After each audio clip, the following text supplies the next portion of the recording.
नवजोत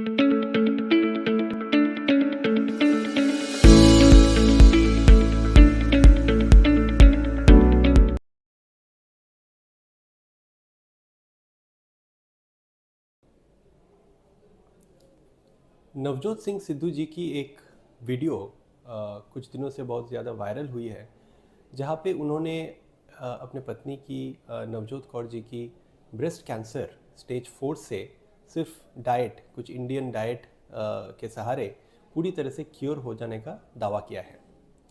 आज हम उस बारे में थोड़ा बात करते हैं कि सचमुच ऐसा हो सकता है क्या? सिर्फ डाइट लेके ही आप कैंसर को पूरी तरह से क्योर कर सकते हैं, वो भी stage 4 cancer. So let's dive in. I am doctor Rajeev Bhattacharya ji. मैं एक मेडिकल ऑन्कोलॉजिस्ट हूँ। मैं कैलकाटा के पीएलएस हॉस्पिटल में काम करता हूँ। देखिए, अगर आप पहले से उनका पूरा स्टेटमेंट सुनेंगे तो उनको नवजोत कौर जी को ब्रेस्ट कैंसर हुआ था। Breast cancer early breast cancer ही था। उसका पहले आपका सर्जरी हुआ था, उसके बाद उनको केमो मिला और उसके बाद उनका रेडियोथेरेपी भी प्लान हो गया था। यहाँ तक हम लोग नवजोत सिंह सिद्धू जी की बातों से ही हम लोग को पता है। तो उसके बाद उनके बेटे की शादी आ पड़ी और नवजोत कौर जी को उसके लिए अपना रेडिएशन को बंद करना पड़ा। और उसके बाद वो रेडिएशन बंद हो जाने के बाद ही उनके स्किन में मोस्ट प्रोबेबली उनके जो छाती का जो स्किन है, जहाँ पे रेडिएशन पड़ना था लेकिन फॉर सम रीज़न नहीं पड़ा, वहीं पे वो डिजीज़ वापस आ गया, जिसे सिद्धू जी स्किन मेटास्टेसिस बोल रहे हैं। ये मेरा अनुमान है क्योंकि मुझे डिटेल में पता नहीं है। प्रोबेबली इसकी लाइक्लीहुड होने का संभावना सबसे ज़्यादा है। तो उसके बाद उन्होंने काफ़ी सारे ऑन्कोलॉजिस्ट के साथ बात किए और उनका दावा है कि सब लोग उनको कह रहे थे कि उनका 3% चांस है, 5% चांस है। मेरे हिसाब से ये परसेंटेज का हिसाब मुझे समझ में नहीं आता है कि ये जो 3% आप बोल रहे हो या 5% आप बोल रहे हो, ये किसका चांस बोल रहे हो? ये जो चांस है ये उनका 1 साल का बचे रहने का चांस है, 2 साल में डिजीज़ वापस नहीं आने का चांस है। ये चांस क्या है? जब तक आप नहीं बताओगे कि ये chance with the word chance what you are trying to convey, तब तक ये परसेंटेज आप 5% बोलो, 10% बोलो, इसके कोई मायने होते नहीं है। तो इसके मेरे हिसाब से कोई भी डॉक्टर कभी भी ऐसा नहीं कह सकता कि आपका 5% चांस है। किसका चांस है? स्पेसिफिकली आपको डेटा देखना पड़ेगा, एविडेंस देखना पड़ेगा और उसके हिसाब से आपको बोलना चाहिए। जो डॉक्टर है उनको बोलना चाहिए कि आपका इतने दिन, लेट्स से कि आपका 5 साल जिंदा रहने का चांस 5% है, ऐसा वो कह सकते हैं। लेकिन ऐसे आपका सिर्फ जस्ट 3% चांस है, इसका कोई मतलब होता नहीं है। दूसरी बात, उन्होंने कहा कि उसके बाद उन्होंने कुछ डाइट स्टार्ट किए, जैसे कुछ नीम के पत्ते, कुछ हल्दी, अदरक, ये सब। तो उस डाइट के बाद, मैं डाइट में इसके बाद जाऊंगा क्योंकि सिद्धू जी ने majority of his press conferences diet की प्रशंसा की है, तो उस बारे में हम लोग बात करेंगे। लेकिन पहले मैं बता देता हूँ कि वो जो डाइट हुआ था, उसके डाइट का स्टार्ट होने के 40 दिन बाद उन्होंने डॉक्टर के पास गए और डॉक्टर के पास जाके उन्होंने वो जो स्किन का मेटास्टेसिस था उसका ऑपरेशन करवाया। और तब भी सिद्धू जी बोल रहे थे कि उनका जो ऑपरेशन है वो बहुत ही काफ़ी स्पेशल है, वो सब जगह पे होता नहीं है। एक स्किन ग्राफ्ट लेके उसका स्किन को फिर से प्रिपेयर किया गया। ये भी सही नहीं है क्योंकि ये जो स्किन ग्राफ्ट करके जो ऑपरेशन होता है ये बहुत ही कॉमन है, ये सब जगह पे होता है, हमारे हॉस्पिटल में ही होता है, कुछ भी हाई एंड हॉस्पिटल में ये होता है, उतना बहुत ज़्यादा खर्चे का भी नहीं है। और क्योंकि ये जो फ्लैप सर्जरी है कि शरीर के एक पार्ट का स्किन को ब्रेस्ट में जो स्किन आपने काटा है उसके ऊपर लगाना जो सर्जरी है, वो एक प्लास्टिक सर्जरी है। इसके लिए ही इस तरह के जब ब्रेस्ट सर्जरी होते हैं तो ब्रेस्ट ऑन्को सर्जन के साथ हम एक प्लास्टिक सर्जन को भी टीम में रखते हैं ताकि ये जो फ्लैप है इसको प्रॉपरली ऑपरेट करके सही जगह पे लगाया जाए। तो ये ऐसी बात नहीं है कि ये सब जगह पे नहीं होता, ये बहुत ही कॉमन है, आम बात है ये सर्जरी भी। तो एनीवेज, तो उसके बाद सिद्धू जी ने जब पेट स्कैन करवाया तब उन्होंने देखा कि पेट स्कैन में कहीं पे भी कोई डिजीज़ नज़र नहीं आ रहा है, मतलब पूरी तरह से पेट स्कैन में डिजीज़ गायब है। तो ये बहुत ही अच्छी बात है। इसका मतलब है कि डिजीज़ कोई फ्रैंक या ग्रॉस डिजीज़ वहाँ पे शरीर में नहीं है। लेकिन इसका मतलब ये नहीं है कि पेशेंट क्योर हो गया है। हमको समझना पड़ेगा कि क्योर का मतलब क्या है। क्योर का मतलब है कि आपके शरीर में थोड़ी सी मात्रा में भी रोग नहीं है, डिजीज़ नहीं है। अगर थोड़ा सा भी डिजीज़ जो आपका स्कैन्स में, पेट स्कैन में पिकअप नहीं कर पा रहा है, दिख नहीं रहा है, वो भी अगर कैंसर आपके शरीर में रह गया तो फिर आपका क्योर नहीं हो सकता, क्योंकि आप जब भी कुछ समय बीतेगा उसके बाद वो रोग वापस आ ही जाएगा। तो it is very important to understand the difference between a disease free condition and cure. Cure में आपका डिजीज का वापस आने का चांसेस बहुत कम है, ना के बराबर। और जहाँ पे आपका पेट स्कैन में कुछ दिख नहीं रहा है, जहाँ पे डिजीज फ्री है आप, वहाँ पे आप शायद क्योर ना हो के भी आपका पेट स्कैन में वो अपटेक नहीं दिखा सकता है, वो डिजीज वापस नहीं आया ऐसा भी दिखा सकता है। तो ऐसे कुछ टेक्नोलॉजीज अभी आहिस्ता आहिस्ता आ रहे हैं जहाँ पे हम लोग ब्लड सैंपल कलेक्ट करके हम देख सकते हैं कि थोड़ा सा भी मात्रा में डिजीज़ या कैंसर शरीर में है कि नहीं। इसको कहते हैं ctDNA टेक्नोलॉजी या सर्कुलेटिंग ट्यूमर डीएनए टेक्नोलॉजी। ये अभी भी रिसर्च के आकार में है, अभी भी ये हमारे क्लिनिकल प्रैक्टिस में रेगुलरली यूज़ नहीं होते हैं, लेकिन शायद अगले 1-2 साल में ये पूरी तरह से हमारे प्रैक्टिस में आ जाएगा। अभी इसके बाद जो सिद्धू जी ने कहा है वो आहिस्ता आहिस्ता थोड़े से पिक्यूलियर होते जाते हैं। जैसे वो कहते हैं कि जो डाइट उन्होंने अपनी पत्नी के लिए डिवाइस किया था, उन्होंने बहुत पढ़ाई की थी, बहुत नेशनल और इंटरनेशनल किताबें और जर्नल्स पढ़ी है। उसके बाद उन्होंने खुद से उनकी पत्नी के लिए, नवजोत कौर जी के लिए एक डाइट प्लान किया था, जिसमें उन्होंने कहा है कि उनका वो खाना कम देते थे। कैसे? जैसे शाम 6 बजे तक उनको लास्ट मील वो ले लेते थे, उसके बाद शाम के 6 बजे से अगले दिन सुबह 10 बजे तक वो खाना नहीं खाते थे।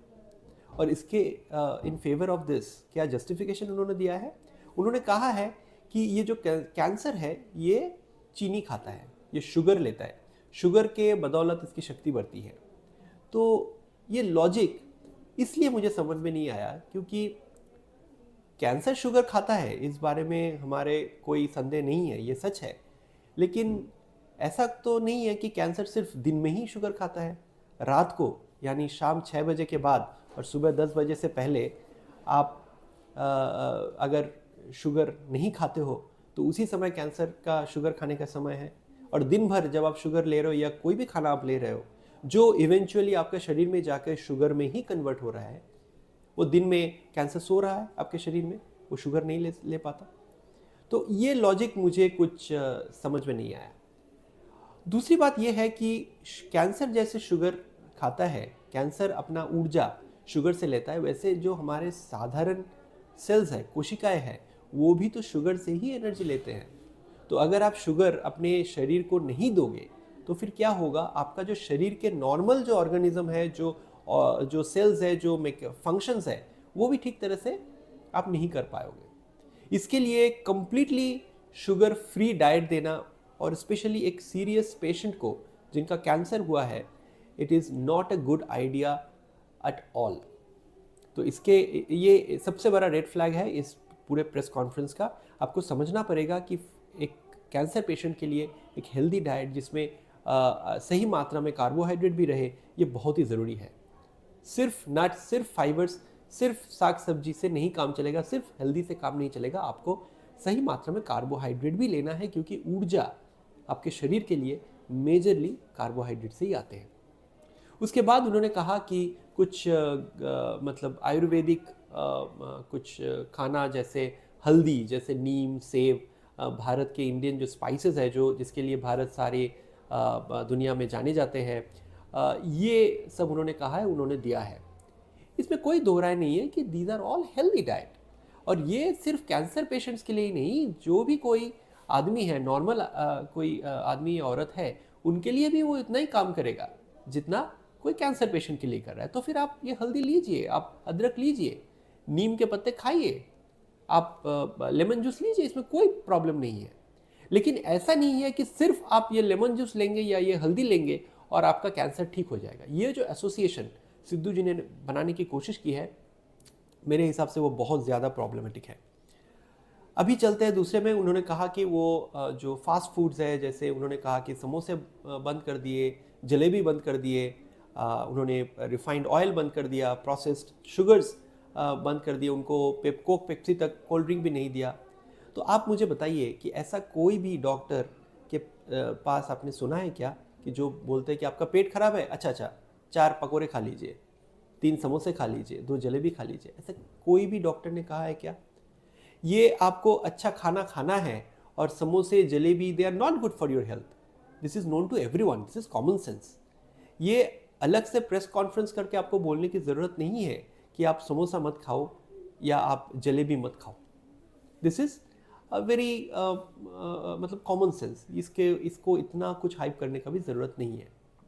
अभी आते हैं कि क्यों सिद्धू जी तो इससे पहले भी बहुत सारे विषय पे प्रेस कॉन्फ्रेंस कर चुके हैं, लेकिन एज एन ऑन्कोलॉजिस्ट मुझे क्यों ये लगा कि मुझे एक काउंटर आर्गुमेंट वाला एक वीडियो डालना चाहिए, क्योंकि ये जो प्रेस कॉन्फ्रेंस उन्होंने किया है उसके कुछ खतरे हैं, कुछ डेंजर्स है आई थिंक, और उस डेंजर में आम आदमी, आम नागरिक, स्पेशली जिनका एजुकेशन लेवल कम है, अवेयरनेस कम है, जिनके पास पैसे कम हैं, उनके लिए ये ज़्यादा खतरनाक है।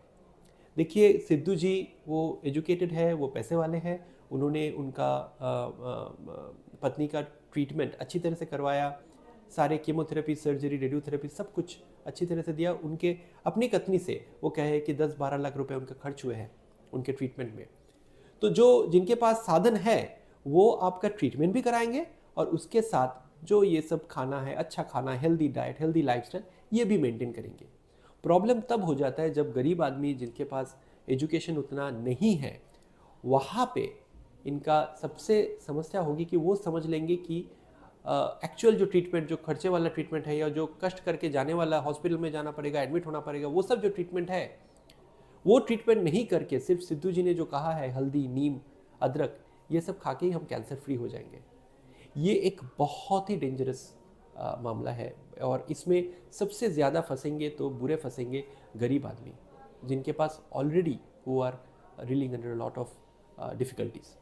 दूसरा बात, ये जो सिद्धू जी एक क्योर का जो एक प्रॉमिस दे रहे हैं, एक होप दे रहे हैं, इसका प्रॉब्लम ये है कि अगर आप कोई भी पेशेंट का, आपका पेट स्कैन में कंप्लीट रिस्पॉन्स आ जाता है, दिखता नहीं है, ऐसे मेरे भी बहुत सारे पेशेंट्स हैं जिनका कंप्लीट रिस्पॉन्स आफ्टर थेरेपी आ गया है, लेकिन उनका स्टेज 4 कैंसर है, उनको फॉलो अप करना मस्ट है।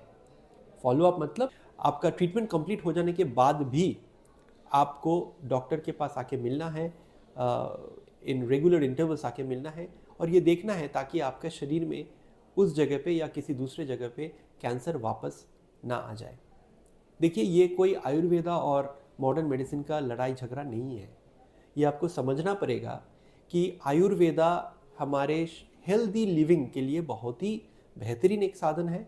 आप आयुर्वेदा के जो गुण हैं वो अपने हेल्दी लिविंग के लिए इस्तेमाल कीजिए। एक कैंसर पेशेंट भी आयुर्वेदा का बेनिफिट कंप्लीटली ले सकता है, लेकिन कितनी मात्रा में, कैसे आप आयुर्वेदा को इंक्लूड कर सकते हैं मॉडर्न मेडिसिन में, ये आपके ऑन्कोलॉजिस्ट सबसे अच्छी तरह से आपको गाइड कर पाएंगे। आखिर में मैं एक ही बात कहना चाहूँगा कि मेरी नवजोत कौर जी को और नवजोत सिंह सिद्धू जी को बहुत बधाई है कि उन्होंने अपना कैंसर को अपने शरीर से दूर रखा है for the time being, at least वो डिजीज़ फ्री है फॉर द टाइम बीइंग, और मैं चाहता हूँ कि वो बहुत दिन तक डिजीज़ फ्री रहे। और मैं सिद्धू जी से भी गुजारिश करूँगा कि आप रेगुलर फॉलोअप पे जाइएगा आपके ऑन्कोलॉजिस्ट के पास, ताकि अगर वापस अनफॉर्चुनेटली अगर कैंसर वापस आ भी जाता है, फिर भी वो जल्दी पकड़ा जाए और प्रॉपरली ट्रीट हो पाए। रेडिएशन मिस करने वाला गलती इस बार प्लीज़ फिर से मत कीजिएगा। आज यहीं तक, थैंक यू।